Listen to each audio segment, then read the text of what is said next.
ही वाट जरी बळणाची बळ येऊ दे हिमतीला झुंजार होनी ललकार आसमानाला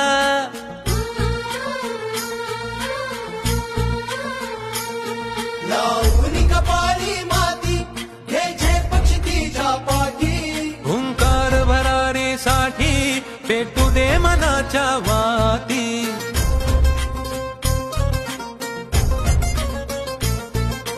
मानमनी अभिमान मनाची शान खुल्या आसमानी